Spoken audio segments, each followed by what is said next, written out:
It is the original format. It's still 30 minutes a half and it's knockout. So the excitement level at these games is fantastic. The Hero of the Future is what it says. You know, we are looking, the three judges are Micheal Ó Domhnaill from TG4, Dermot Earley, Kildare footballer, and myself. And we were looking, you know, from the competition starts till it ends, we were watching the progress of the counties and then the top players. And we're always on the lookout for somebody that, you know, we think is going to have a potential 10-year senior and inter-county career when he exits under 21 level, and somebody who's going to be a star for his county. If you're looking at inter-county level, every single competition has a backdoor group stage. County championships all have, you know, groups backdoors now, but this is the last pure knockout, and I think that reflects in the effort during the games, where everything is left on the line. There's no stone unturned.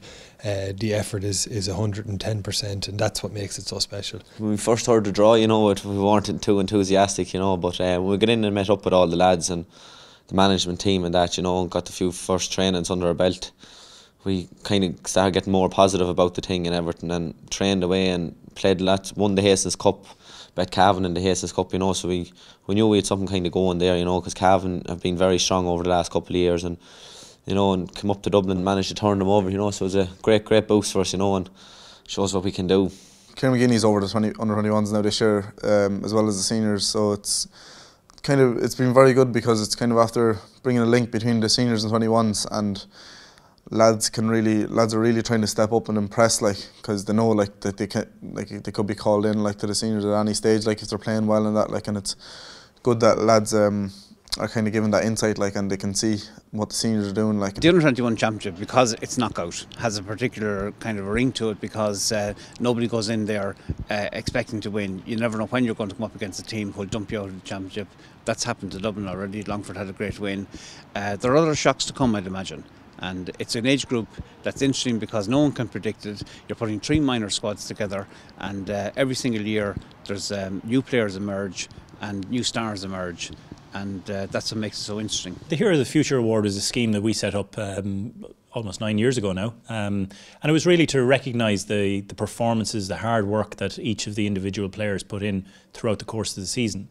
And we've had some fantastic winners down through the years: Fintan Gould, Kieran Kilkenny, just as recently as last year, obviously.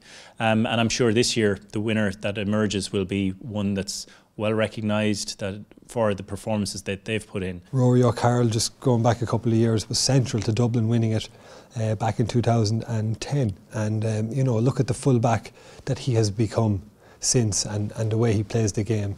Colm O'Neill, obviously, you know, Cork, probably one of the best forwards in the country, and certainly in the top three, and he would be on the list of every player. So I think that, you know, so far we've got it right anyway. Cork have been very consistent over the last number of years. They've produced very good teams, and they'll be in the business end of it. Tyrone have been very consistent also.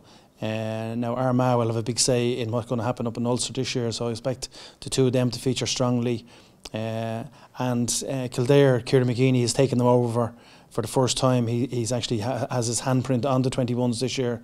He's down as manager, so I know they're putting a lot of their resources into trying to win this Leinster title. And over in Connacht, you know, Roscommon have been very consistent for the last few years.